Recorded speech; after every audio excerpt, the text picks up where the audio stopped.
नमस्कार। आज हम एक ऐसे ग्रंथ पर बात करेंगे जो लगभग 500 साल पहले लिखा गया था, श्री चैतन्य चरितामृत। जी। श्री कृष्णदास कविराज गोस्वामी द्वारा रचित। हाँ, तो ये जो ग्रंथ है, ये श्री चैतन्य महाप्रभु के जीवन, उनकी शिक्षाओं, उन पर आधारित है। और स्रोतों के अनुसार महाप्रभु कोई साधारण संत नहीं थे। नहीं, बिल्कुल नहीं। उन्हें स्वयं ईश्वर का अवतार माना गया है, जो एक भक्त के रूप में आए थे। बिल्कुल। तो आज हमारी चर्चा का उद्देश्य ये है कि हम इस ग्रंथ से कुछ ऐसी प्रेरक कथाएं निकालें जो ये दिखाती हैं कि कैसे कैसे गहरी आस्था और भक्ति ने लोगों के व्यवहार को बदला। और सिर्फ बदला नहीं, बल्कि उसके जो परिणाम हुए वो भी बहुत सकारात्मक और कह सकते हैं अद्भुत थे। हाँ, तो हम 3 मुख्य कथाओं पर ध्यान देंगे, है ना? जी। पहली है माधवेंद्र पुरी की, जिनके लिए भगवान ने खुद खीर चुराई। अच्छा।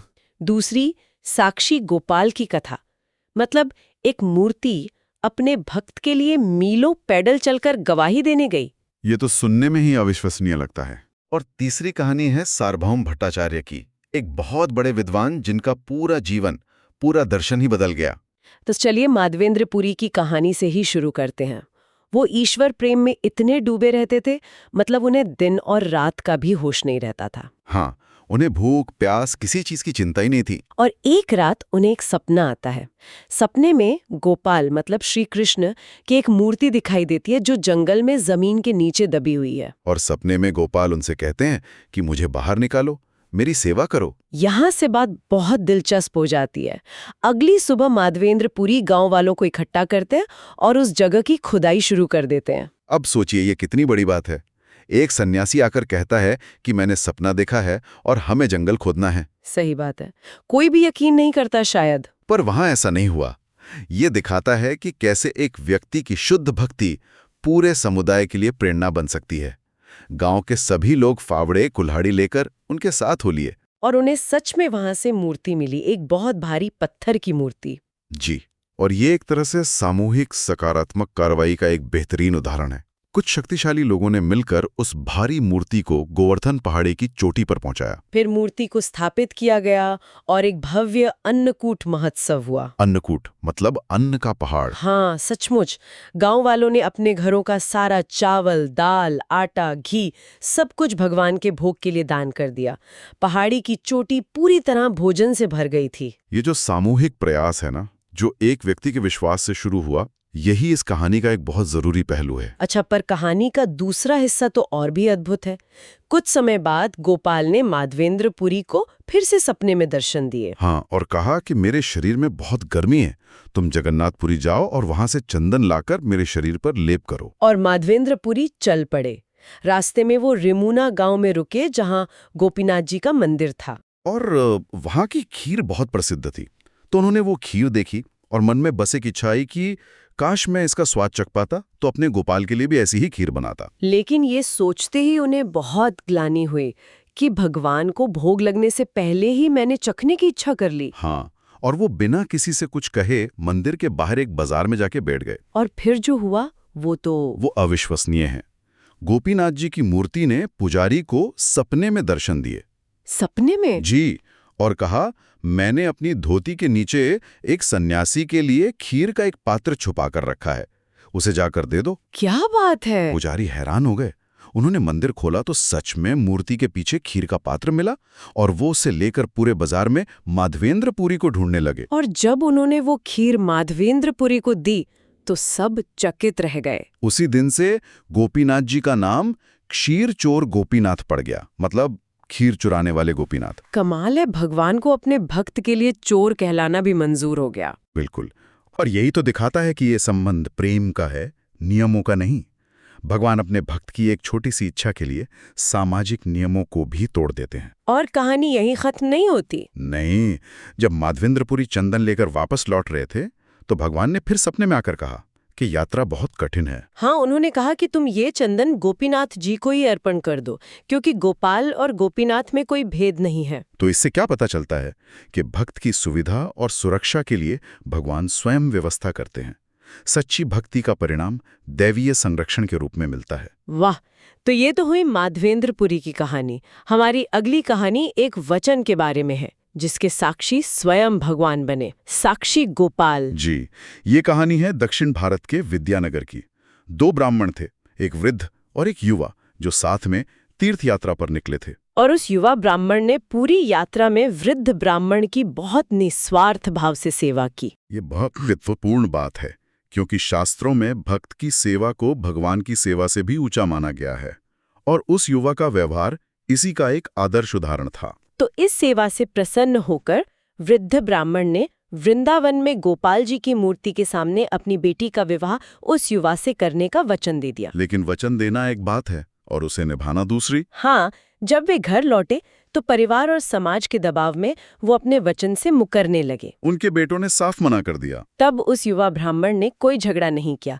वो सीधा वृंदावन वापस गया और गोपाल जी से प्रार्थना की। और यहाँ उसकी प्रार्थना बहुत दिलचस्प है। हाँ, उसका उद्देश्य शादी करना नहीं था। बिल्कुल नहीं। उसने भगवान से कहा, मैं ये बर्दाश्त नहीं कर सकता कि मेरे गुरु समान वह ब्राह्मण वचन तोड़ने का पापी बने। आप चलकर मेरे वचन की गवाही दे। इरादे की यही शुद्धता, यही सब कुछ है। ये कोई लेन देन नहीं था कि मैंने सेवा की तो मुझे फल दो। यह धर्म को बचाने की प्रार्थना थी। और फिर चमत्कार हुआ।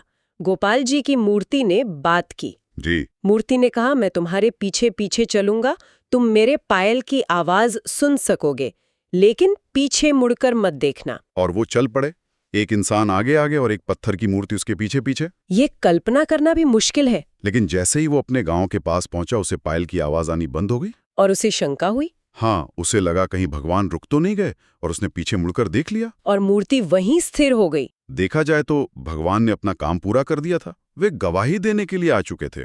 तो फिर क्या हुआ? उस युवा ने गांव वालों को बुलाया, सब हैरान रह गए, और पूरी सभा के सामने मूर्ति ने गवाही दी। हाँ, इस वृद्ध ब्राह्मण ने अपनी बेटी का वचन इस युवक को दिया था। और फिर विवाह संपन्न हुआ, और वहां के राजा ने उस जगह पर एक भव्य मंदिर बनवाया। हाँ, जो आज भी साक्षी गोपाल के नाम से प्रसिद्ध है। तो ये कहानी दिखाती है कि कैसे निस्वार्थ सेवा और वचन में विश्वास ने स्वयं भगवान को हस्तक्षेप करने पर मजबूर कर दिया। तो हमने भावनात्मक भक्ति देखी, कर्म आधारित भक्ति भी देख ली। अब हमारी अंतिम कहानी शायद परिवर्तन का सबसे गहरा उदाहरण है, एक महान विद्वान के बारे में। सार्वभौम भट्टाचार्य उस समय के सबसे बड़े वेदांत के ज्ञाता माने जाते थे। उनका मानना था कि परम सत्य निराकार है, मतलब एक ऊर्जा जिसका कोई रूप नहीं, कोई गुण नहीं। बिल्कुल। उनके लिए भक्ति एक तरह से भावनाओं का खेल था, ज्ञान से नीचे की चीज। और जब उनकी भेंट युवा सन्यासी श्री चैतन्य महाप्रभु से हुई तो उन्होंने महाप्रभु को एक नौसिखिया समझा। हाँ, उन्हें लगा कि ये भावुक युवा है, इसे सही रास्ते पर लाना मेरा कर्तव्य है। तो उन्होंने महाप्रभु को वेदांत पढ़ाने का निश्चय किया। और 7 दिनों तक भट्टाचार्य वेदांत की व्याख्या करते रहे और महाप्रभु चुपचाप सुनते रहे, एक आदर्श शिष्य की तरह। 8वें दिन जब भट्टाचार्य ने पूछा कि क्या वे समझ रहे हैं, तो महाप्रभु ने उत्तर दिया। और वो उत्तर बहुत क्रांतिकारी था। उन्होंने कहा, मैं सूत्रों का अर्थ तो समझ सकता हूं, लेकिन आपकी व्याख्या उस अर्थ को बादलों की तरह ढक रही है। इसके बाद महाप्रभु ने वेदों और उपनिषदों के प्रमाणों से ये सिद्ध किया कि परम सत्य निराकार नहीं बल्कि एक व्यक्ति है जो सभी शक्तियों और ऐश्वर्यों से पूर्ण है। और फिर महाप्रभु ने आत्माराम श्लोक की 18 अलग अलग तरीकों से व्याख्या की, जिसे सुनकर भट्टाचार्य का जो ज्ञान का अभिमान था वो चूर चूर हो गया। उन्हें समझ आ गया कि वो एक बहुत बड़ी हस्ती के सामने बैठे हैं। तब महाप्रभु ने उन्हें अपनी कृपा दिखाने के लिए पहले अपने 4 भुजा वाले विष्णु रूप और फिर अपने श्याम सुंदर कृष्ण रूप का दर्शन कराया। और उस दिव्य रूप को देखकर भट्टाचार्य पूरी तरह से बदल गए। वे महाप्रभु के चरणों में गिर पड़े और उनकी स्तुति में 100 श्लोकों की रचना की। तो उनका पूरा जीवन, उनका दर्शन, उनका व्यवहार सब कुछ बदल गया। हाँ, वो निराकार ज्ञान के उपासक से साकार प्रेम के भक्त बन गए। ये चेतना का पूर्ण रूपांतरण था, शुष्क तर्क से आनंदमयी भक्ति तक का सफर। बाद में उनका व्यवहार भी तो बदल गया था ना, वो महाप्रसाद वाली घटना। बिल्कुल। पहले वो कर्मकांड का बहुत ध्यान रखते थे, बिना स्नान के भोजन नहीं करते थे।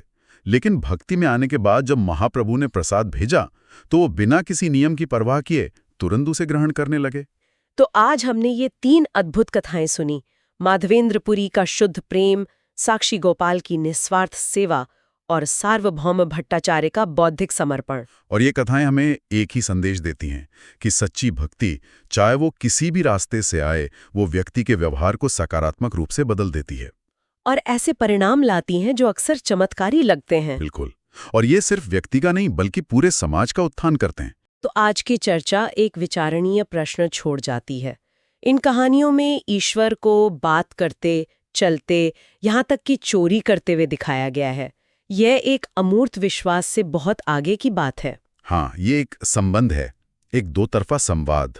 तो अगर ईश्वर के साथ संबंध को एक तरफा प्रार्थना के बजाय दो तरफा व्यक्तिगत संवाद के रूप में देखा जाए, तो इस रिश्ते के क्या मायने हो सकते हैं?